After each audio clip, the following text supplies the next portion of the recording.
बिस्मिल्लाहिर्रहमानिर्रहीम, अस्सलाम वालेकुम। आज हम एक बार फिर जो शहीद ज़ुल्फ़िकार अली भुट्टो का जो रेफरेंस का केस है, प्रेसिडेंशियल रेफरेंस, उसकी हियरिंग पे पहुँचे हैं और इंशाअल्लाह ताला हम सब की उम्मीद है कि आखिर अब 12-13 साल बाद इस केस में पाकिस्तान को, पाकिस्तान के अवाम को, पाकिस्तान पीपल्स पार्टी को इंसाफ ज़रूर मिलेगा। और हम समझते हैं कि ये ना सिर्फ़ एक मौका है कि हम तारीख़ को दुरुस्त करें, ये ना सिर्फ़ एक मौका है कि सुप्रीम कोर्ट का इदारा अपना इदारा से ही ये दाग तो है। हम ना सिर्फ ये समझता है कि तारीख़ के लिहाज से हम तारीख़ को दुरुस्त कर सकते हैं, मगर हम ये साथ साथ समझते हैं, आपने आज सुना होगा जो एक क्लिप चलाया गया था सुप्रीम कोर्ट ऑफ पाकिस्तान में, जहां साबिक जस्टिस कह रहा है कि जब आमरीत में आमिर का ख़ास दिलचस्पी है किसी केस में, तो उसकी वजह से जजेस जो है वो प्रेशर के वजह से इंसाफ नहीं करते। और जहां आपने अपने बात करने तो आप आके बात करें, मैं चले जाता हूँ। तो जिसको भी आप कह रहे हैं ना, आप ज़रा बस कर तो कहने की कोशिश ये चाह रहा हूँ कि ऑब्वियसली जो शहीद ज़ुल्फ़िकार अली भुट्टो का केस का कानूनी प्रेसिडेंट है, वो तो किसी कोर्ट में आज तक इस्तेमाल नहीं हुआ, मगर जिस तरीके से ये फ़ैसला करवाया गया, वो अफसोस के साथ वो प्रेसिडेंट बार बार जो है वो चलता आ रहा है, हमारा तारीख़ गवाह है। तो ये एक मौका है कि हम ना सिर्फ अपना कानून को दुरुस्त करें, अपना तारीख़ को दुरुस्त करें, मगर अपना मुस्तक़बिल को दुरुस्त करें। और ये तमाम दरवाज़े जो हैं हम हमेशा के लिए इनको बंद करें। हमारा एतमाद है, उम्मीद है कि इंशाअल्लाह ताला हमें इस केस में इंसाफ मिलेगा। जस्टिस फ़ाइज़ ईसा साहब और उनके जो ब्रदर जजेस हैं वो ज़रूर इंसाफ के मुताबिक फ़ैसला सुनाएंगे। आपके जो इससे कबल 2012 में 6 समातें हुई थी, 12 साल गुजर चुके हैं।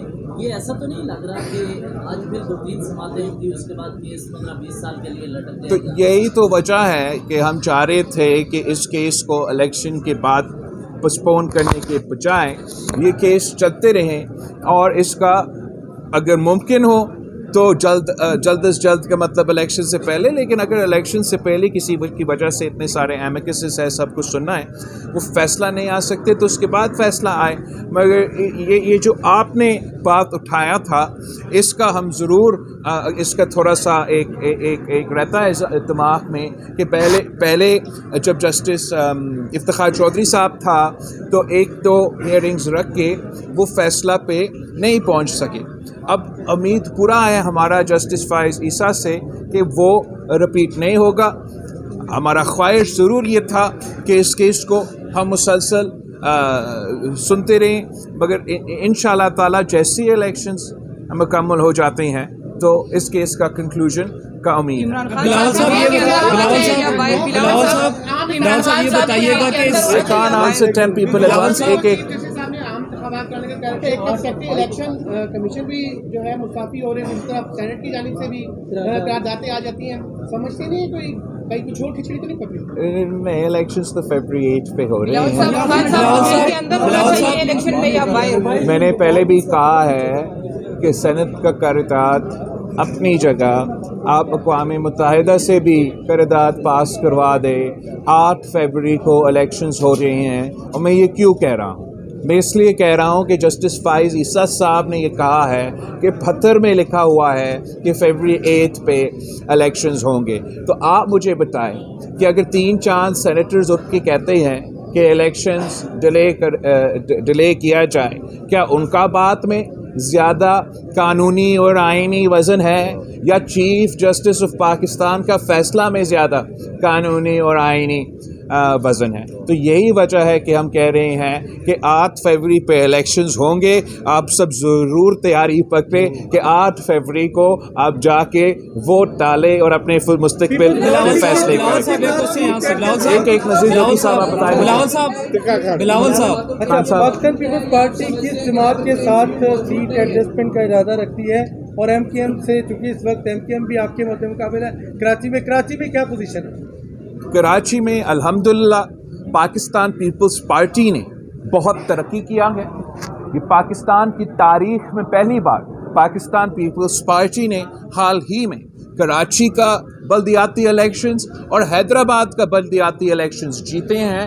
دونوں شہروں کا میئر پاکستان پیپلز پارٹی سے تعلق رکھتے ہیں.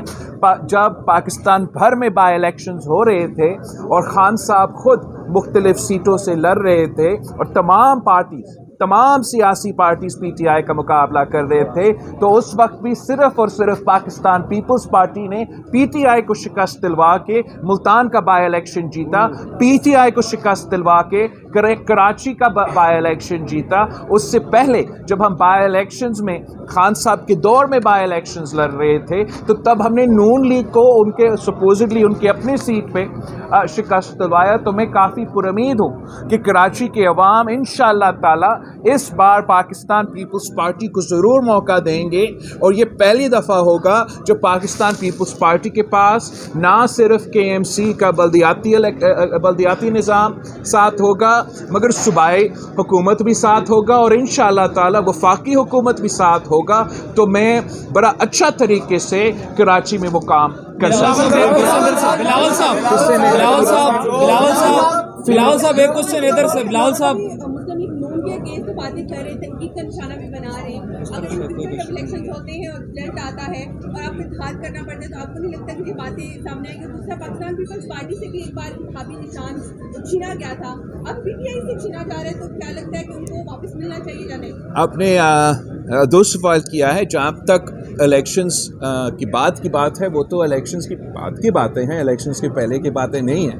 اس وقت جو ہے میں تو تمام سیاسی جماعتوں کا مقابلہ کر رہا ہوں. میں ایک تیسری آپشن کے طور پہ پاکستان کے عوام پہ اپنے عوامی معاشی معاہدہ پیش کر رہا ہوں جس کے 10 نکاتی ایجنڈا میرے خیال میں بے روزگاری، غربت اور مہنگائی کا مقابلہ کر سکتی ہے اور ہم واحد جماعت ہے جو یہ منشور سامنے لے کر آتے ہیں. تو امید ہے کہ ہم اپنے حکومت بنا سکیں گے. جہاں تک آپ کا دوسرا سوال کی بات ہے، جہاں تک نشان کی بات ہے، پاکستان پیپلز پارٹی کا تلوار ہم سے تو ضرور چھینا گیا مگر پھر ہم نے تو تیر پہ الیکشن لڑا اور آج تک تیر پہ الیکشن ہی لڑ رہے ہیں. بلا تو ایک الیکشن کمیشن کا نشان کے آپشنز میں کبھی تھا ہی نہیں.